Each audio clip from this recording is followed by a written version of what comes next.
Baik, kita boleh mulakan kuliah hadis. Hadis nombor 59, muka surat 29 Ustaz. hadis nombor 29, muka surat 153. Okey, silakan baca. Puan Sri. Lama.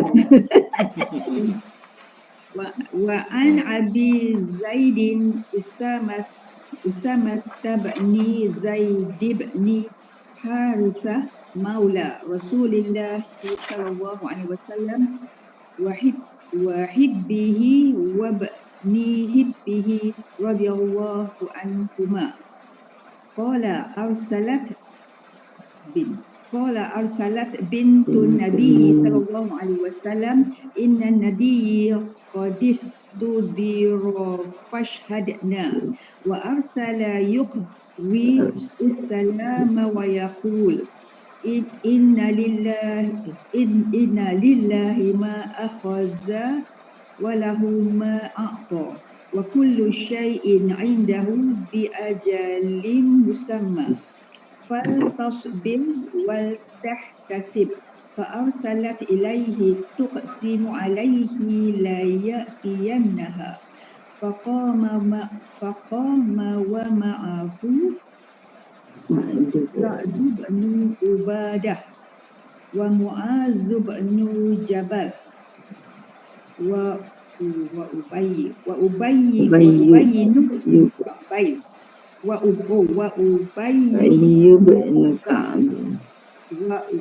وأبي بن كعب وزيد بن ثابت ورجال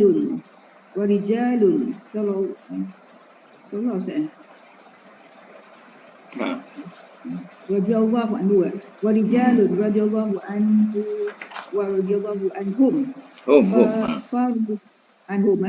فرفع إلى رسول الله صلى الله عليه وسلم صبي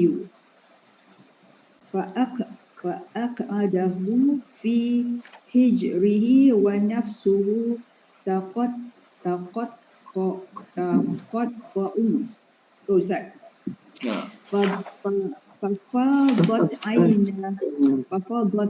ففاضت عيناه فقال سعد يا رسول الله ما هذا فقال هذه رحمة جعلها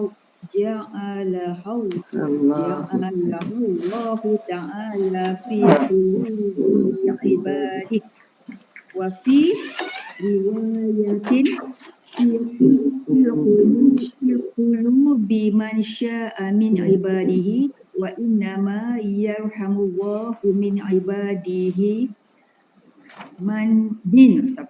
يرحم الله من عباده الرحماء. Okey. Patut nak baca Ustaz? Dari Abu Zaid Usamah bin Zaid bin Harithah radhiyallahu anhuma, maula sekaligus orang kecintaan dan anak seorang kesayangan Rasulullah sallallahu alaihi wasallam, ia bertutur, salah seorang puteri Nabi sallallahu alaihi wasallam, Zainab radhiyallahu anha, mengutus seseorang untuk menyampaikan kabar berikut ini kepada beliau. Sesungguhnya puteraku sedang menghadapi sakaratul maut. Oleh kerana itu, kunjungilah kami. Maka beliau menyuruh utusan tersebut supaya kembali sambil menitipkan salam untuknya. Seraya bersabda, sungguh segala sesuatu itu milik Allah, baik apa saja yang dia ambil maupun apa saja yang dia berikan. Dan segala sesuatu sudah ditetapkan di sisinya. Oleh kerana itu, hendaklah dia bersabar dan mengharapkan pahala di sisi Allah. Kemudian puteri Nabi mengutus lagi utusan tersebut dengan bersumpah agar beliau mendatanginya. Maka Rasulullah SAW pun bangkit bersama Sa'ad bin Ubadah, Muaz bin Jabal, Ubay bin Ka'ab dan Zaid bin Thabit, beberapa sahabat radhiyallahu anhum lainnya. Lalu anak yang sakit dan sedang sakaratul maut itu diangkat ke pangkuan beliau. Kemudian dia didudukkan di pangkuan beliau dengan nafas yang tersengal-sengal. Melihat hal itu, beliau menitiskan air mata. Lantas Sa'ad bertanya, wahai Rasulullah, mengapa engkau menitiskan air mata? Beliau menjawab, inilah rahmat yang diberikan Allah Ta'ala di dalam hati hamba-hambanya. Dalam suatu riwayat disebutkan, di dalam hati orang-orang yang dikehendakinya dari hamba-hambanya. Sesungguhnya Allah mengasihi hamba-hambanya yang memiliki kasih sayang. Muttafaqun alaih. Ya. Dapat Baik. Dalam hadis ini nak menunjukkan kepada hal perasaan. Jadi manusia ini dia ada perasaan, yang mana perasaan ini adalah satu rahmat yang Allah berikan kepada seseorang. Ya. Apalagi kalau hal itu berkaitan dengan hal-hal kesedihan. Ya, dia mudah hiba, mudah mengeluarkan air mata. Ya. Jadi itu adalah sesuatu rahmat yang Allah berikan ke dalam hati hamba-hambanya. Jadi contoh daripada Rasulullah SAW ini, yang cucunya dalam sakaratul maut dan Nabi pangku dia dalam keadaan yang masih tercungap-cungap bahasa kita. Maka Nabi melihat itu cukup menyedihkan, sehingga Nabi mengalirkan air matanya. Seorang sahabat bertanya, dan Nabi menjawab, inilah rahmat Allah yang Allah telah jadikan dia dalam hati-hati hamba-hambanya. Dalam riwayat lain menerangkan bahawa dalam hati orang-orang yang dikehendakinya dari hamba-hambanya, sesungguhnya Allah mengasihi hamba-hamba yang memiliki kasih sayang, atau disebut ruhama. Ruhama atau dikatakan mana kasih sayang daripada perkataan rahim. Jarang bukan kita menghadapi perkara yang sebenar. Macam tadi Nabi, dia menghadapi perkara yang sebenar. Kadang kita tak menghadapi perkara sebenar pun kita boleh menangis. Contohnya, bila tengok cerita-cerita sedih, otomatik mata menangis. Tengok cerita Hindustan yang sedih-sedih pun boleh menangis. Tak faham pun. Tak faham. Tapi mata tu otomatik dia menangis. Itu dikatakan sebagai rahmat. Allah berikan rahmat. Bukan senang air mata nak keluar.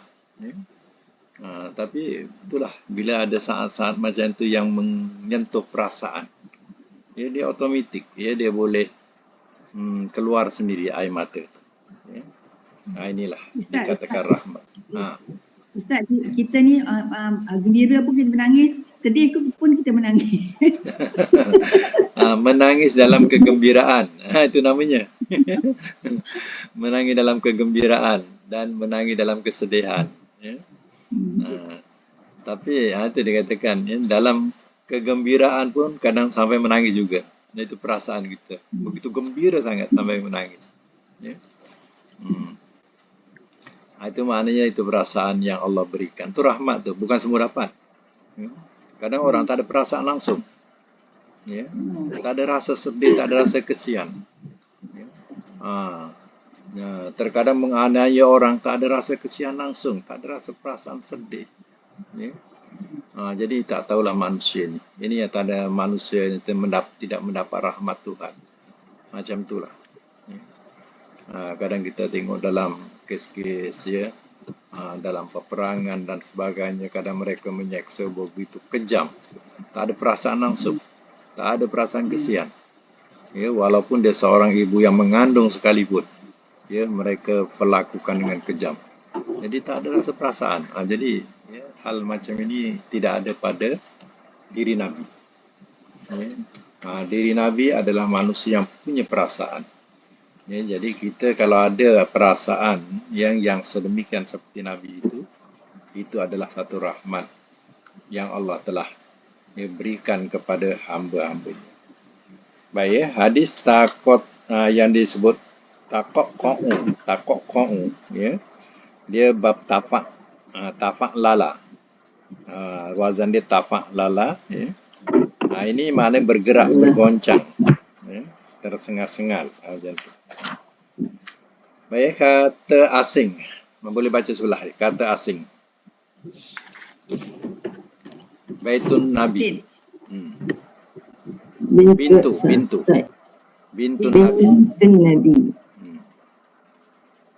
Puteri Nabi Sallallahu Alaihi Wasallam, yang dimaksudkan ialah Zainab. Ya. Uhtudiro, sedang menghadapi sakaratul maut atau sedang nazak. Fashhadna, kunjungilah kami.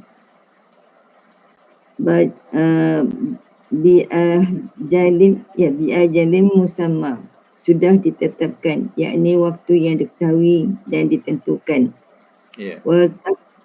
Waltahtasib, dan mengharapkan pahala di sisi Allah, iaitu hendaklah ia Zainab meniatkan kesabaran untuk menggapai pahala dari Rabbnya, agar dia menghitung upayanya tersebut sebagai amal soleh.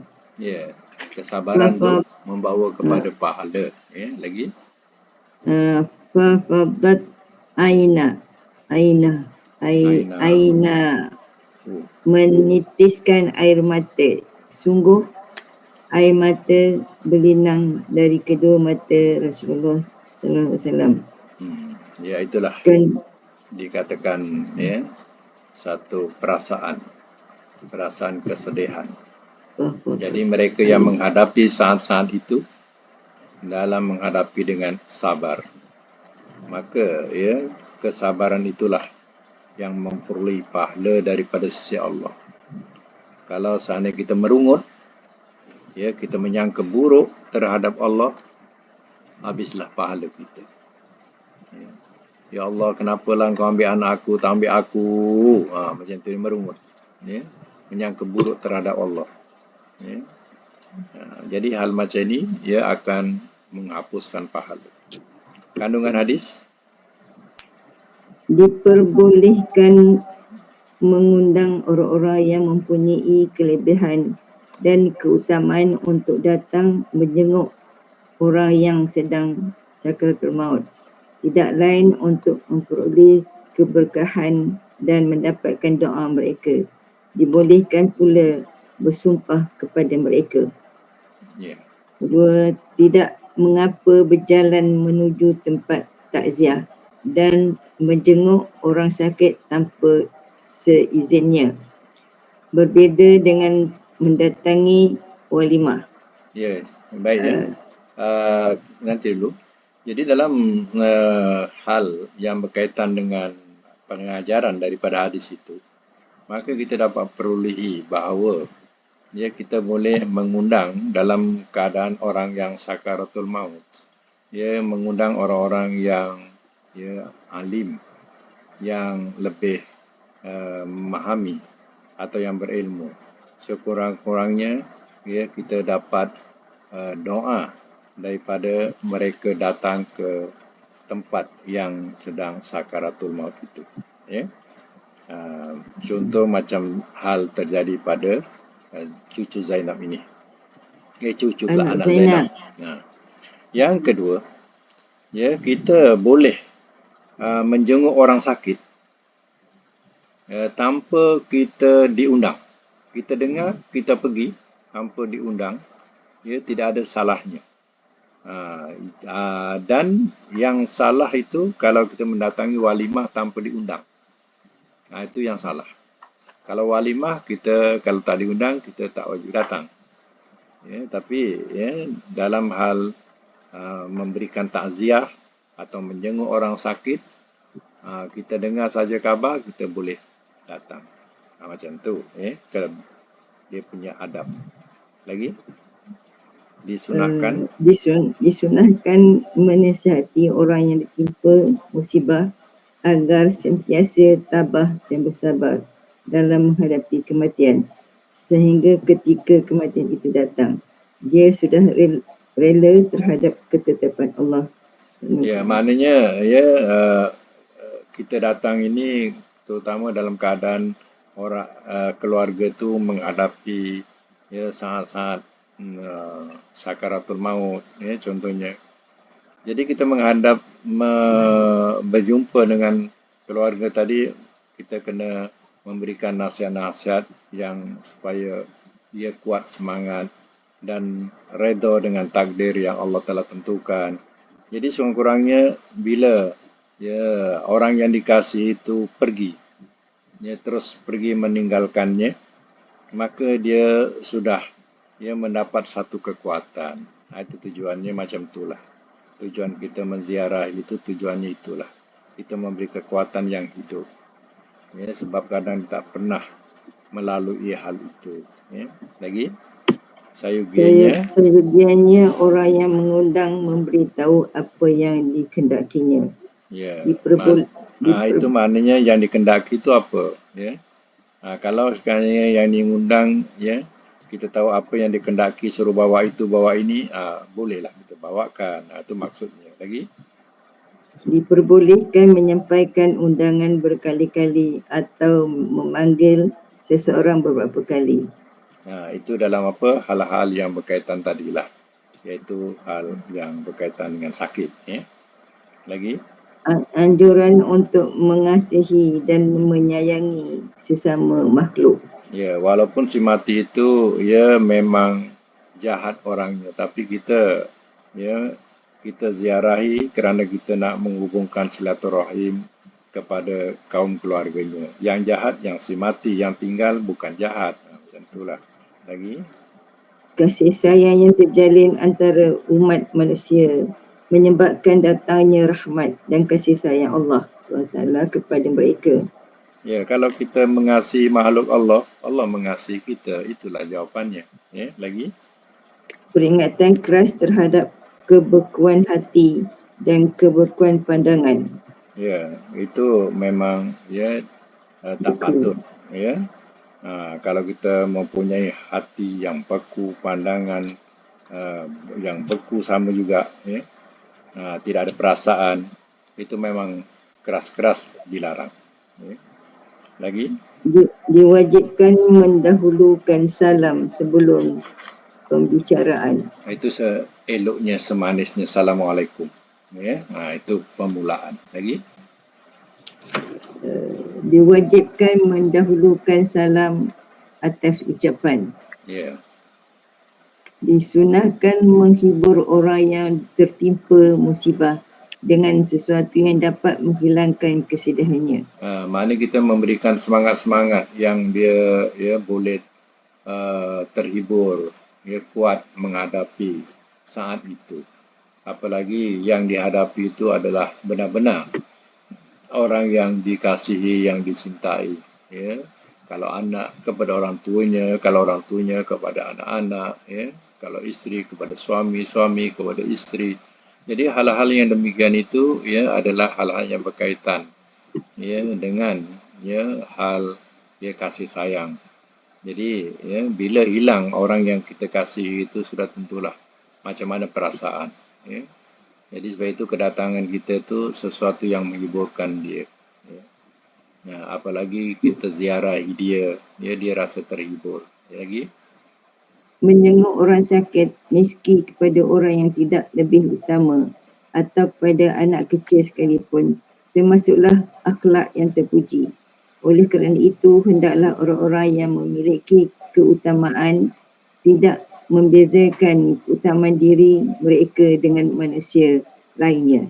Ya, dalam menjenguk orang sakit jangan pilih kasih. Contohnya saya kata, alah budak kecil tak apalah. Ya. Jangan kira macam tu. Ya, ataupun dia tu orang besar tu, kita segan nak pergi. Jangan kira itu. Kita kira kita mengutamakan akhlak kita sebagai orang mukmin, mengasihi orang mukmin yang lain. Jangan pilih kasih. Lagi? Anggota suatu kelompok boleh menanyakan kepada pemimpin atau atasannya mengenai apa yang secara lahiriah kurang jelas.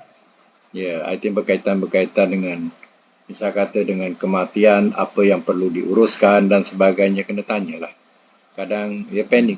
Ya, orang yang menghadapi itu tak tahu nak buat apa lagi. Macam tempat kita kan, biasa kalau kematian, apa yang perlu?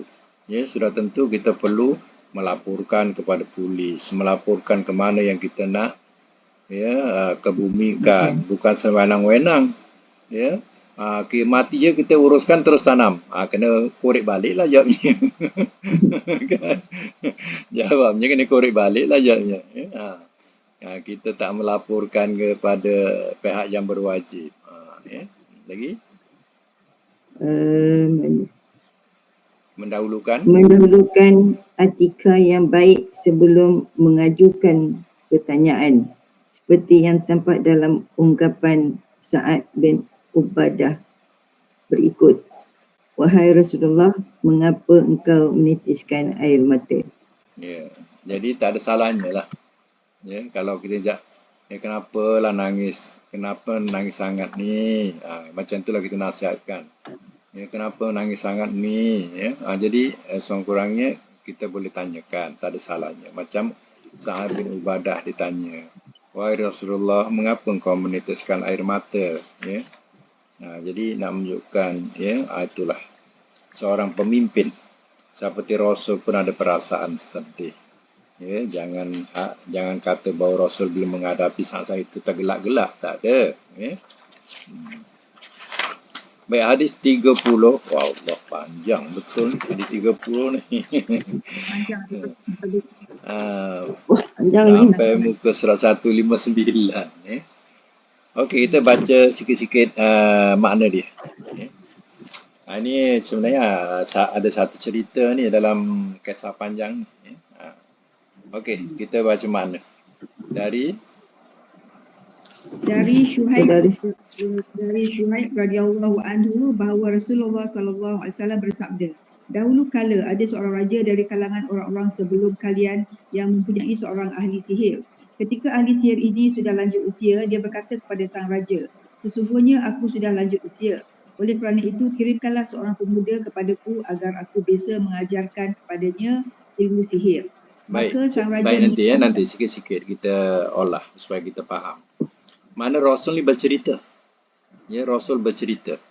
Jadi cerita Rasul ni sudah tentu satu cerita yang kita boleh terima.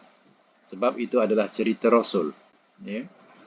Jadi raja ni biasa ada ahli sihir. Ahli sihir ni lah yang menjaga Rasul. Macam kita dulu. Kalau dengar raja berdaulat, kan? Raja berdaulat. Jadi kalau raja, kita pandang raja kita takut, ya. Pandang saja dah takut dah. Pandang raja dah takut. Dulu raja-raja dulu dia ada bomoh, ada bomoh, ya, ataupun dikatakan bomoh diraja, ya, dukun diraja. Macam itulah bahasa dia. Ya. Jadi bomoh ni lah yang mempunyai ilmu-ilmu hitam, ya, ilmu-ilmu hitam yang menjaga istana, yang menjaga raja, ya. Jadi sehingga raja tu bila orang pandang dia akan gerun kepada raja tu, ya. Jadi sebenarnya ilmu-ilmu itu bukan ilmu-ilmu yang dibenarkan dalam Islam, tapi itulah yang ada biasanya. Tapi ya, dengan baiknya zaman moden ni, ya, di antara anak-anak raja ni dah belajar ke luar negara dan sebagainya, mereka tidak mengabaikan sangat. Ya, mereka mengabaikan hal-hal yang demikian. Ya, sebab dengan arus moden tadi, dia tak mengesahkan lagi hal-hal itu. Jadi, ya, sebab itu, ya, bahayanya, ya, mereka menyimpan, ya, orang-orang yang mempunyai ilmu-ilmu hitam ini, yang menyebabkan, ya, pertama adalah jadi syirik, ya, yang kedua jadi hamba kepada syaitan. Jadi kita tak mahu macam tu. Jadi Islam tidak mengendaki macam tu. Tapi Nabi cerita, dulu ada raja, dia dah ada ahli sihir, tapi ahli sihir ni makin lama makin tua dan tidak ada berdaya. Ahli sihir ini menawarkan diri, dia nak cari pengganti. Dia nak cari pengganti untuk raja. Okey, sambung. Maka sang raja mengirimkan kepadanya seorang pemuda yang akan diajarinya ilmu sihir. Di jalan menuju tempat tukar sihir yang dilalui pemuda itu, dapat seorang pendeta ahli ibadah. Lalu pemuda itu duduk di dekatnya dan mendengarkan ucapannya, perkataan yang membuatnya kagum atau terheran-heran. Setiap kali mendatangi ahli sihir, dia selalu melewati si pendeta dan singgah di tempatnya. Suatu saat ketika pemuda itu mendatangi ahli sihir yang telah mengetahui kebiasaannya tersebut, gurunya itu pun memukulnya. Lantas hal itu diberitahukan kepada si pendeta. Lalu dia berkomentar, jika kamu takut pada ahli sihir, katakanlah keluargaku telah menahanku, dan jika kamu takut kepada keluargamu, katakanlah ahli sihir telah menahanku. Ya. Jadi sekarang ni raja itu dah dapat satu budak yang boleh dijadikan sebagai pengganti. Jadi syaratnya dia kena belajarlah dengan ilmu ahli sihir itu. Jadi dalam perjalanan budak ni ke tempat ahli sihir itu, dia melalui satu orang yang ahli ibadat. Ini artinya zaman ahli kitab lah, ya, zaman ahli kitab. Jadi pada masa itu dia didengarlah ahli kitab ni ataupun ahli ibadat ni disebut sebagai pendeta ni, dia memberikan ucapan, dia terpegun dengan ucapan pendeta tu. Tapi bila lambat kepada ahli sihir, dia dipukul oleh ahli sihir. Jadi bila dia katakan kepada ahli ibadat, kalau kau takut kepada ahli sihir, kau katalah keluarga tu menahan aku supaya itu aku lambat. Ya? Jangan kau cakap kau singgah sini. Macam tu bahasa dia. Ya? Lagi dalam keadaan demikian, suatu ketika pemuda itu mendapati seekor binatang besar yang menghalangi perjalanan orang-orang. Dia bergumam, sekarang aku akan mengetahui ahli sihir yang lebih utama ataukah pendeta. Lalu dia mengambil sebuah batu seraya berseru, Ya Allah, jika ajaran pendeta itu lebih engkau sukai daripada ajaran ahli sihir, maka bunuhlah binatang ini, sehingga orang-orang dapat melanjutkan perjalanan mereka. Kemudian dia melemparkan batu itu sehingga dapat membunuh binatang itu, dan orang-orang pun dapat melanjutkan perjalanan mereka. Jadi satu percubaan yang Allah uji kepadanya, dia tengok orang-orang tak dapat berjalan sebab dihalangi oleh satu binatang besar. Jadi si budak ni kata, ya, dia mengatakan, Ya Allah, katanya, jika ajaran pendeta ni lebih kau sukai daripada ahli sihir, ya, maka bunuhlah binatang tu. Maka dicampakkanlah batu tu pada binatang tu, mati binatang tu. Jadi nak menunjukkan pendeta itu lebih baik. Ya, itu maksudnya di situ. Jadi orang-orang pun dapat lalulah daripada ketakutan tadi. Ya. Sebab binatang tu dah mati. Selanjutnya pemuda itu mendatangi si pendeta dan memberitahukan hal tersebut. Maka si pendeta berkata kepadanya, Hai anakku, sekarang kamu sudah lebih baik daripada aku, sebab keadaanmu telah sampai pada apa yang kusaksikan, dan sesungguhnya kelak kamu akan diuji. Jika kamu diuji, janganlah menyebut-nyebut namaku, yakni jangan tunjukkan aku kepada orang-orang yang memujimu. Ya, maknanya ya, bila disampaikan kepada hal itu kepada si pendeta mahukan engkau jangan libatkan aku. Itu maksudnya. Ya, jangan sampai engkau melibatkan aku dan menyebut-nyebut namaku. Ya. Jadi engkau tak akan diuji lagi. Tapi jangan engkau menyebut-nyebut namaku atau melibatkan aku. Kata si pendeta. Ya. Lagi? Datin. Okey. Setelah itu ternyata pemuda itu menyembuhkan kebutaan dan penyakit kusta. Bahkan dia mampu mengobati manusia dari segala macam penyakit. Tatkala orang kepercayaan raja yang bermata buta mendengar berita tersebut, dia segera mendatangi pemuda itu dengan membawa hadiah yang sangat banyak. Orang itu lantas berseru, semua ini akan menjadi milikmu jika kamu dapat menyembuhkan kebutaanku. Pemuda itu menegaskan, sungguh aku tidak dapat menyembuhkan seseorang. Sebenarnya yang menyembuhkan adalah Allah Ta'ala. Jika engkau beriman kepada Allah Ta'ala, maka aku akan berdoa kepada Allah. Lalu dia akan menyembuhkanmu.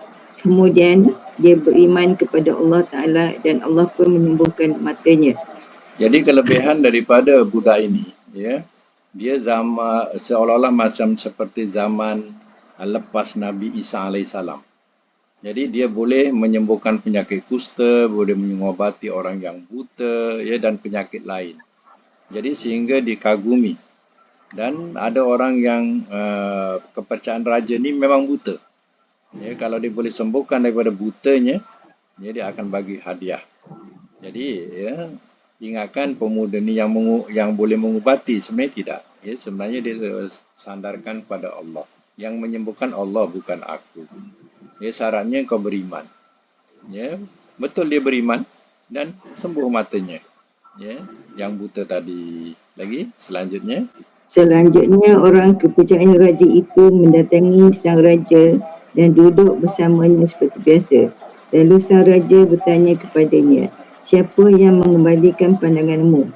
Orang itu menjawab, Rabbku. Apakah kamu mempunyai Rabb selain aku?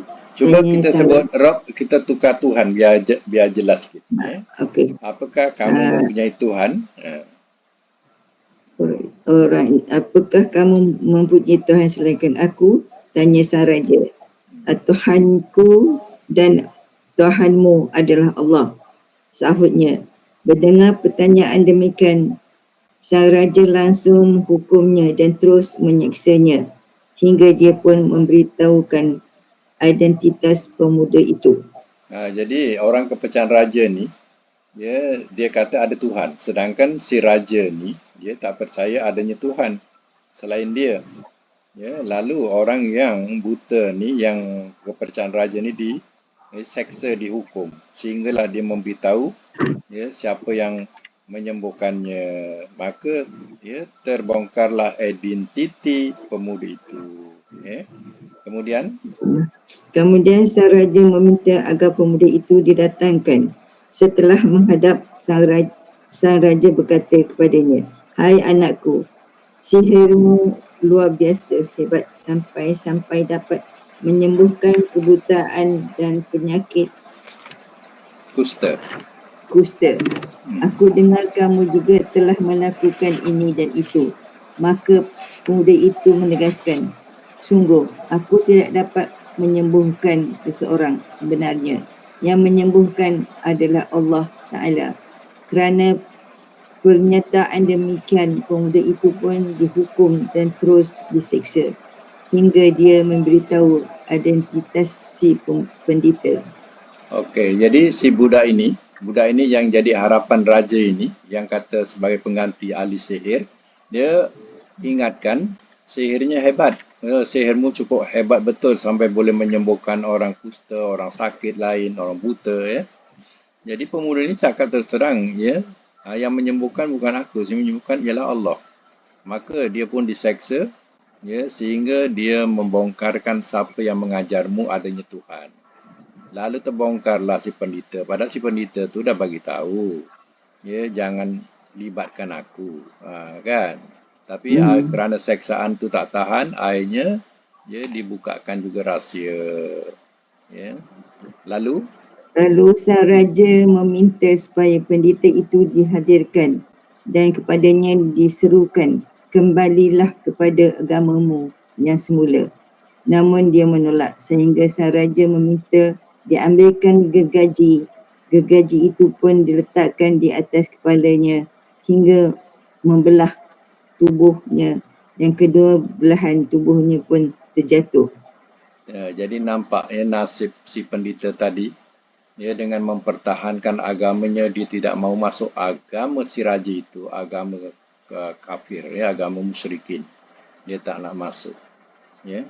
Seksaannya amat dahsyat dulu-dulu. Ya, digergaji dengan gergaji macam cerita Nabi Yahya, Nabi Zakaria, ya. Kan ceritanya yang digergaji dengan gergaji. Jadi dahsyat dulu, ya. Jadi dia terbelah dua daripada kepala sampai ke bawah. Jatuhlah dia. Tengok dahsyat dia punya seksaan. Ya, lagi, kemudian dipanggillah orang kepercayaannya tadi dan diserukan kepadanya, kembalilah kepada agamamu yang semula. Namun dia juga menolak sehingga sang raja meletakkan gergaji di atas kepalanya hingga membelah tubuhnya dan kedua belahan tubuhnya itu terjatuh. Nasib orang kepercayaan raja tadi yang buta, yang dah celik tu, pun jadi mangsa juga, ya. Dia tak nak kembali kepada agama raja, ya. Dia tetap bertuhankan Allah. Pun nasibnya sama, seksaannya digergaji juga, terbelah juga. Lagi? Selanjutnya sang raja meminta agar pemuda itu dihadapkan kepadanya dan diserukan kepadanya, kembalilah kepada agamamu yang semula. Namun dia tetap menolak meskipun telah diancam akan dibunuh seperti dua orang sebelumnya. Maka sang raja menyerahkan pemuda itu kepada beberapa pengikutnya seraya memerintahkan mereka, pergi dan bawalah dia ke gunung ini dan itu. Bawalah dia naik ke atas gunung tersebut. Lantas, jika kalian telah sampai di puncaknya dan dia memutuskan untuk kembali kepada agamanya yang semula, maka tidak ada lagi masalah. Tetapi jika tidak demikian, maka lemparkanlah dia. Lagi? Mereka segera membawa pemuda itu naik ke gunung, sedangkan pemuda itu berdoa, Ya Allah, lindungilah diriku dari kejahatan mereka sesuai dengan kehendak-Mu. Maka gunung itu pun goncang sehingga mereka berjatuhan darinya. Ya. Lalu pemuda itu datang kembali menemui sang raja dengan berjalan kaki. Sang raja pun bertanya kepadanya, apa yang terjadi dengan pasukan yang membawamu? Pemuda itu menjawab, Allah Ta'ala telah menghindarkan aku dari kejahatan mereka.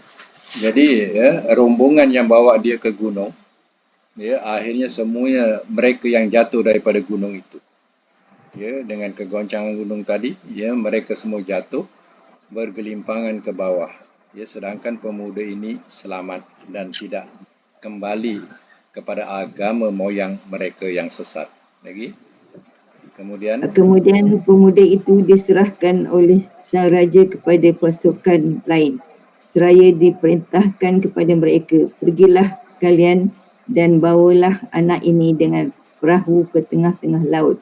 Jika dia mahu kembali kepada agamanya semula, maka dia akan selamat. Tetapi jika tidak mahu, maka lemparkanlah dia ke tengah laut, ke lautan. Kemudian mereka berangkat dan membawa pemuda itu. Sedangkan pemuda itu berdoa, Ya Allah, selamatkanlah aku dari mereka sesuai dengan kehendak-Mu. Maka kapal itu pun terbalik dan mereka tenggelam kerananya. ya. Setelah Jadi, ya, dalam hal ini pula, ya, yang kedua, yang pertama caranya dibawa ke gunung, nak dicampakkan dari gunung. Yang kedua, bawa ke tengah laut. Kalau tak nak murtad balik, ya, campakkan je budak ni ke laut. Ya. Jadi boleh digariskan doa ni, ya.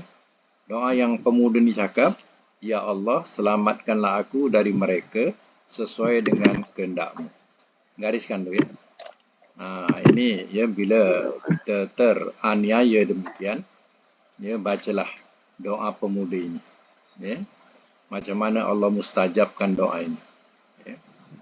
Ya Allah, selamatkanlah aku dari mereka, ya, sesuai dengan kehendak-Mu. Itu bahasa yang pemuda ini sebutkan. Lagi? Setelah itu, dengan berjalan kaki, si pemuda datang menemui sang raja lagi. Sang raja pun bertanya kepadanya, apa yang terjadi dengan orang-orang yang bersamamu? Pemuda itu menjawab, Allah Ta'ala telah menyelamatkan aku dari kejahatan mereka. Lebih lanjut, pemuda itu berkata kepada sang raja, sesungguhnya engkau tidak akan dapat membunuhku sebelum engkau melakukan apa yang aku perintahkan. Apa yang harus kulakukan? Tanya sang raja. Pemuda itu menjelaskan, pertama-tama engkau harus mengumpulkan orang-orang di satu tanah lapang. Lalu engkau menyalipku di sebatang pohon. Lantas ambillah panah dari tempat panahku dan letakkanlah panah itu pada busurnya. Kemudian ucapkanlah Bismillahirrahmanirrahim. Ya, Rabbil Gulam. Dengan menyebut nama Allah, Tuhan pemuda lain. Pemuda ini. Tuhan pemuda ini. Maka lepaskanlah panah itu ke arahku. Sungguh, jika engkau telah melakukan itu, nescaya kamu akan dapat membunuhku. Jadi pemuda ni dia memberi syarat, engkau tak akan bunuh aku. Kau tak dapat akan bunuh aku. Ya. Melainkan engkau ikut apa yang aku syaratkan. Syaratnya engkau salib aku, kau bawa orang ramai datang menyaksikan. Ya, engkau salib aku di tengah lapangan supaya orang ramai tengok. Ya, kemudian engkau ambil panahku. Ya, dan ya ketika itu engkau letakkan pada dia punya apa nama tempat memanah tu, ya, busur tu. Kemudian kau panah aku, tapi syaratnya kau sebut Bismillahi Rabbil Gulam, dengan nama Allah Tuhan pemuda ini, Tuhan anak ini. Ya, dengan nama Allah Tuhan anak ini. Jadi dia pun lakukan. Jika engkau nak lakukan, kau akan dapat lakukan. Ya. Okey. Jadi maka sang raja pun mengumpulkan orang-orang di satu tanah lapang. Lantas dia menyalipkan di atas sebatang pohon. Lalu dia mengambil satu panah dari tempat panah pemuda itu. Dan selanjutnya dia meletakkan panah itu pada busurnya. Kemudian dia mengucapkan Bismillahirrahmanirrahim dengan menyebut nama Allah Tuhan pemuda ini, hingga dia melepaskan panah itu dan mengenai pelipisnya. Lalu pemuda itu meletakkan tangannya di pelipisnya dan meninggal dunia seketika.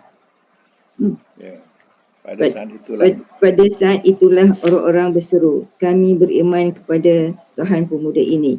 Kemudian seseorang mendatangi sang raja dan melapor kepadanya, tahukah engkau perihal apa yang engkau khawatirkan selama ini? Demi Allah, kekhawatiran itu sekarang menjadi kenyataan. Orang-orang telah benar-benar beriman kepada Tuhan Ta'ala, Allah Ta'ala. Lagi. Maka sang raja memerintahkan orang-orangnya untuk membuat parit yang besar di mulut jalan, dan menyuruh supaya dinyalakan api di dalamnya. Sang raja pun berseru, siapa saja yang tidak mahu kembali kepada agamanya semula, maka lemparkanlah dia ke parit itu, atau akan diserukan kepadanya, ceburkanlah dirimu. Orang-orang lantas menyemburkan diri ke dalamnya, hingga datanglah seorang wanita bersama bayinya. Wanita itu pun berhenti dan merasa takut terperosok ke dalamnya. Tetapi bayinya berkata kepadanya, wahai ibuku, bersabarlah, sesungguhnya engkau berada dalam kebenaran. Hadis Muslim. Ya, jadi daripada seorang berdua, dah ramai pula yang beriman. Jadi bila si raja mengatakan Bismillahirrahmanirrahim dengan nama Allah Tuhan anak ini atau Tuhan pemuda ini, jadi panahnya matilah. Lalu orang yang melihat tadi pun menyebutlah dan beriman dengan kata-kata Bismillahirrahmanirrahim. Masing-masing beriman. Jadi hal ini dah jadi kecoh pula. Lalu berita itu sampai kepada raja, ramai orang dah percaya dengan Tuhan pemuda ini. Lalu perintahnya buat parit. Buat parit, letak api dan dipaksa ramai-ramai siapa yang tak nak kembali kepada agama moyang balik, moyang yang sesat ni, mereka akan dilemparkan ke situ atau mereka sendiri terjun. Cebur tadi mana? Terjun ke dalam api itu sendiri. Jadi ramai yang lebih sanggup terjun ke dalam api itu daripada daripada dia mengikut agama raja itu. Lalu masing-masing pun terjun. Sampailah ceritanya, katanya ada seorang wanita dengan anaknya takut nak terjun. Tapi anak yang bayi tadi boleh cakap, ibuku, wahai ibuku, sabarlah. Sesungguhnya engkau berada dalam kebenaran. Dia pun terjun bersama anaknya. Jadi daripada seorang beriman sampailah ribuan orang beriman dan sanggup mati dalam iman. Itulah cerita kisah ni. Ya. Padahal mula-mula hanya dia nak ganti ahli sihir. Tapi ternyata Allah nak bagi hidayah kepadanya sekelip mata. Dia beriman kerana dengar ceramah daripada pendeta. Ya. Dia terpesona dengan ceramah pendeta itu. Ya. Ini kalau kita bayangkan, sudah tentu cerita ini selepas zaman Nabi Isa AS. Ya. Dan Nabi ceritakan macam mana teguhnya keimanan mereka. Sanggup mereka dibunuh, sanggup mereka digergaji. Ya. Baik, itu saja untuk hari ini. Akan datang kita sambung dengan pengesahan hadis. Ya. InsyaAllah. Sadaqallahul azim wa sadaqa rasuluhul karim wa nahnu ala zalika masyayikh.